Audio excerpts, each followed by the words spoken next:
দর্শক, মহান বিজয় দিবসে জাতির শ্রেষ্ঠ সন্তানদের শ্রদ্ধা জানাতে খুলনা, কুষ্টিয়া ও কুমিল্লায় অগণিত মানুষের ঢল নেমেছে। এ বিষয়ে আরো জানাতে সরাসরি যুক্ত হচ্ছেন নূর ইসলাম রকি, নাহিদ হাসান তিতাস এবং সুমন কবির। আমি শুরুতে চলে যাচ্ছি খুলনাতে আছেন রকি। রকি, আপনাকে বিজয় দিবসের শুভেচ্ছা জানাচ্ছি এবং আপনি জানাবেন মহান বিজয় দিবসে মানুষের উচ্ছ্বাস কেমন দেখছেন। খুলনা থেকে প্রথমেই আমি বিজয় দিবসের শুভেচ্ছা জানাই দর্শকদেরকে। আমরা এই মুহূর্তে আছি খুলনার গল্লামারী যে বদ্ধভূমি বা যে স্মৃতিসৌধ যেটাই বলা হয় সেখানে। আসলে বিজয় দিবসের যে প্রথম প্রহরেই কিন্তু খুলনার সাধারণ মানুষ আসলে এই বদ্ধভূমিতে শহীদদের প্রতি শ্রদ্ধা জানাতে আসতে শুরু করেছে এবং প্রথম প্রহরে থেকেই কিন্তু খুলনার যারা মুক্তিযোদ্ধা আছে, মুক্তিযোদ্ধার পাশাপাশি বিভিন্ন সরকারি কর্মকর্তা কর্মচারী, বিভিন্ন সংগঠন সহ যারা আছে তারা কিন্তু সকলেই এই গল্লামারীর এই বদ্ধভূমিতে বিনম্র শ্রদ্ধা জানাতে এসেছে শহীদদের প্রতি। এবং পাশাপাশি একটু বলে রাখি যে দর্শক, আমরা এখন যেখানটা দাঁড়িয়ে আছি একদম ঠিক বদ্ধভূমির সামনে। আপনারা দেখতে পাচ্ছেন যে প্রচন্ড ভিড়, খুলনার সর্বস্তরের মানুষ কিন্তু এই বদ্ধভূমিতে এসেছে শ্রদ্ধা জানাতে এবং সবার ভিতর কিন্তু একটি আনন্দ উৎসব যে বিজয় দিবস, স্বাধীনতা দিবসের। এবং আমরা দেখতে পাচ্ছি যে ছোট শিশু থেকে শুরু করে সব ধরনের মানুষ কিন্তু এখানে এসেছে শ্রদ্ধা জানাতে। আপনারা দেখতে পাচ্ছেন যে এই মুহূর্তে এখানে এখন বিভিন্ন বিশ্ববিদ্যালয়, সরকারি বেসরকারি খুলনার যেসব কলেজগুলো আছে তারা কিন্তু এখন শহীদদের প্রতি শ্রদ্ধা জানাচ্ছে। পাশাপাশি কিন্তু আমরা দেখতে পাচ্ছি যে এখানে অনেক শিশু থেকে শুরু করে নারী, সব ধরনের মানুষ কিন্তু বদ্ধভূমিতে এসেছে শহীদদের প্রতি শ্রদ্ধা জানাতে।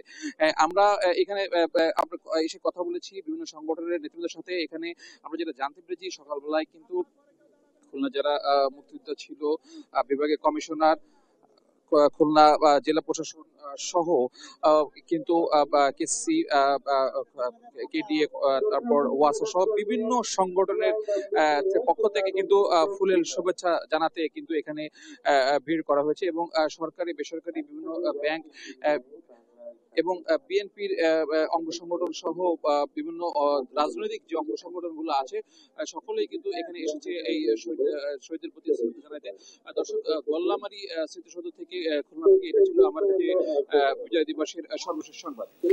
রকি, থাকুন আপনি আমাদের সাথে। এবার যাবো আমি কুষ্টিয়া আমাদের আরেক সহকর্মী নাহিদ হাসান তিতাস যুক্ত হবেন আমার সাথে। নাহিদ, আপনাকে বিজয় দিবসের শুভেচ্ছা জানাচ্ছি। কনকনে একেবারে শীতের সকালে মহান বিজয় দিবস ঘিরে কুষ্টিয়ায় কি উৎসব আয়োজন রাখা হয়েছে জানাবেন আমাদেরকে। জ্যোতি, বিজয় দিবসের শুভেচ্ছা। আপনি জানেন আজকের এই দিনে 9 মাস যুদ্ধক্ষয়ী সংঘর্ষের মধ্য দিয়ে স্বাধীন সার্বভৌমত্ব বাংলাদেশের জন্ম হয়। এই দিনটি উপলক্ষে সারা দেশের মতো কুষ্টিয়াতেও কিন্তু নানা আয়োজনে দিবসটি পালিত হচ্ছে। আমি রয়েছি কুষ্টিয়ার কালেক্টরের চত্বরে। এই চত্বরে শহীদ যে স্মৃতি স্তম্ভ রয়েছে সেখানে কিন্তু সকাল 6টা 39 জেলা প্রশাসক এবং পুলিশ সুপার এখানে শ্রদ্ধা নিবেদন করেন এই স্মৃতিস্তম্ভে। এরপরে থেকে কিন্তু এই স্থানটি উন্মুক্ত করে দেওয়া হয়। এরপরে বিএনপি থেকে শুরু করে রাজনৈতিক ব্যক্তিত্ব, বিভিন্ন স্কুল কলেজের শিক্ষার্থীরা এবং সরকারি বেসরকারি নানা যারা কর্মচারী রয়েছেন তারাও কিন্তু এই দিবসটি উপলক্ষে শহীদদের প্রতি শ্রদ্ধা নিবেদন করে। এরপর থেকে কিন্তু সারা দিন ব্যাপী নানা আয়োজন করা হয়েছে। অর্থাৎ সকাল 11টায় কুষ্টিয়ার যে জেলা পরিষদ রয়েছে সেখানে মুক্তিযোদ্ধাদের এবং যারা শহীদ হয়েছেন শহীদদের পরিবারের সাথে মতবিনিময় অনুষ্ঠিত হবে এবং সম্মাননা প্রদান করা হবে। এছাড়াও সারা দিন ব্যাপী যে শহীদ যে স্মৃতি স্তম্ভগুলো রয়েছে এবং বদ্ধভূমিগুলো রয়েছে সেখানেও কিন্তু সাধারণ মানুষ থেকে শুরু করে প্রশাসনের পক্ষ থেকে যে শ্রদ্ধা নিবেদনের ব্যবস্থা করা হয়েছে। আপনাকে একটু দেখাতে চাই এই যে শহীদ স্মৃতিস্তম্ভ, এখানে কিন্তু সব বয়সী মানুষের এক প্রকার ঢল নেমেছে। তারা কিন্তু শহীদদের প্রতি শ্রদ্ধা নিবেদন করছেন। আমার সাথে একজন তরুণ রয়েছে, আমি তার সাথে একটু জানতে চাই আসলে আজকে তো মহান বিজয় দিবস, আপনি কেমন লাগছে এবং এখানে কেন এসেছেন? আলহামদুলিল্লাহ, অনেক ভালো লাগছে। আজকে এই বিজয় দিবসে, নতুন বাংলাদেশের বিজয় দিবসে আমাদের যে এত মানুষজন, কুষ্টিয়া শহরের প্রত্যেকটা মানুষজন যে বিভিন্ন জায়গা থেকে এসে এখানে শহীদদের স্মরণ করছে, এটা অবশ্যই একজন কুষ্টিয়াবাসী হিসেবে, একজন বাংলাদেশি হিসেবে একটা খুবই খুশির একটা জিনিস বলা চলে। যেমনটি শুনছিলেন আসলে মহান বিজয় দিবস উপলক্ষে কিন্তু কুষ্টিয়ার সর্বস্তরের যারা জনসাধারণ রয়েছে তারা কিন্তু শহীদ স্মৃতিস্তম্ভে শ্রদ্ধা জানাচ্ছেন। এছাড়াও বিকেলে অর্থাৎ সন্ধ্যার দিকে 5টা সাড়ে 5টার সময় কিন্তু কুষ্টিয়ার এই কালেক্টর চত্বরে মুক্তিযুদ্ধের যে প্রামাণ্য চিত্র প্রদর্শন করা হবে, এর মধ্য দিয়েই কিন্তু সারা দিনব্যাপী প্রশাসনের আয়োজনে কিন্তু এই বিজয় দিবস উদযাপন করা হচ্ছে। সর্বশেষ আমি জানিয়ে রাখতে চাই যে আজকের এই দিনে কিন্তু বাঙালি জাতি তার মুক্তির সনদ লাভ করে এবং বাঙালি জাতি একটি স্বাধীন সার্বভৌমত্ব রাষ্ট্র লাভ করে।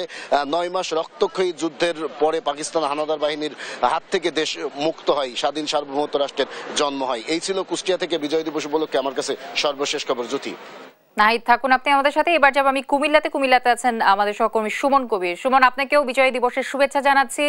সুমন, আপনি জানাবেন কুমিল্লায় মহান বিজয় দিবসে মানুষের উচ্ছ্বাস কেমন দেখছেন এবং সারাদিনের কর্মসূচি নিয়ে আপনার কাছে কি তথ্য আছে? জ্যোতি, আপনাকে জানা রাখি সর্বপ্রথম মহান বিজয় দিবসের শুভেচ্ছা। তবে একটা বিষয় জানিয়ে রাখি, কুমিল্লা সকাল সূর্যোদয়ের আগে 31টি অবদানের মাধ্যমে আসলে কুমিল্লা জাতির শ্রেষ্ঠ সন্তানদেরকে শুভেচ্ছা এবং শ্রদ্ধাঞ্জলি জানিয়েছেন কুমিল্লা জেলা প্রশাসক, পুলিশ সুপার, সিভিল সার্জন এবং যারা বুদ্ধিজীবী ছিল, বুদ্ধিজীবীর অনেকে ফ্যামিলি আসছে এবং জাতির শ্রেষ্ঠ সন্তান তারাই এসেছেন এবং তারা এখানে এসে আমি দেখছি সাধারণ মানুষ যারা আছেন বেদিতে শ্রদ্ধা নিবেদন করছেন। সেই সাথে আর কেউ জানা রাখি কুমিল্লা সারাদিন ব্যাপী আমরা দেখেছি চিত্রাঙ্কন প্রতিযোগিতা শুরু করে সাংস্কৃতিক অনুষ্ঠান সহকারে সারাদিন ব্যাপী বিজয় মেলা সবকিছু মিলিয়ে কুমিল্লা আসলে আজ উৎসবের আমাদের পরিণত হয়েছে। এবং মহান বিজয় দিবসের যে প্রাক্কাল আমরা দেখেছি সকল সরকারি প্রতিষ্ঠান, আধা সরকারি প্রতিষ্ঠান, বেসরকারি প্রতিষ্ঠান, শিক্ষা প্রতিষ্ঠান শুরু করে সকল যারা ব্যবসায়ী বৃন্দ রয়েছে, সুযোগ সমাজ রয়েছে, সকলে এসেছেন এবং সকলে এখানে আমরা দেখেছি তারা শ্রদ্ধা নিবেদন করতে জাতির শ্রেষ্ঠ সন্তানদেরকে এবং মহান বিজয় দিবসের শুভেচ্ছা জানাতে। আমি যদি আপনাকে জানিয়ে রাখি কুমিল্লা প্রতিটি ক্ষেত্রে আমরা দেখেছি। আমি এখন দুই একজনের সাথে কথা বলার চেষ্টা করব। কুমিল্লার যে যারা এখানে রয়েছেন এবং তারা আমাদেরকে জানিয়েছেন আসলে মহান বিজয় শুভেচ্ছা সকলের মাঝে ছড়িয়ে দেওয়া উচিত এবং সেই দিক থেকে কথা বলি। কুমিল্লা আমরা দেখেছি আসলে এই যে মহান বিজয় শুভেচ্ছা আমরা কিভাবে আসলে পালন করছে এবং কি শুভেচ্ছা কি বানিয়ে যাচ্ছে।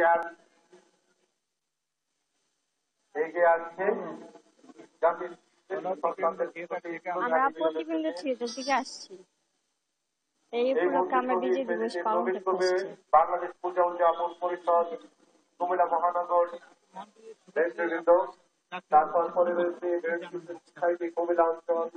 আমরা প্রতিবিম্ব থিয়েটার এবং সংলাপ সাংস্কৃতিক সংগঠন থেকে আমরা প্রতি বছরই বিজয় দিবসে আমরা শুভেচ্ছা ফুলের তোড়া দিয়ে শহীদকে শ্রদ্ধা জানাই। এটার ধারাবাহিকতায় নতুন বাংলাদেশে আমরা নতুন উদ্যমে দেশ গড়ার বৈষম্যহীন দেশ গড়ার প্রত্যয় নিয়ে আমরা এগিয়ে যাব। সবাইকে ধন্যবাদ জানাতে চাই। যেটা বলছিলাম আমি এখন একটু কথা বলতে চাই সুযোগ সমাজের প্রতিনিধি এবং সাংবাদিক সাদিক হোসেন মামুন সাথে। আসলে আপনি নতুন বাংলাদেশে আপনার কি স্বপ্ন দেখেন? আমি স্বপ্ন দেখি, খুব সুন্দর স্বপ্ন দেখি যে পরাধীনতার শৃঙ্খল ভেঙে লক্ষ লক্ষ মা বোনের এবং লক্ষ লক্ষ শহীদের আত্মদানে আমরা এই পলল ভূমিতে বিজয়ের নিশান উড়াতে পেরেছি এবং 24 সালে আরেকটি নতুন স্বাধীনতার মাধ্যমে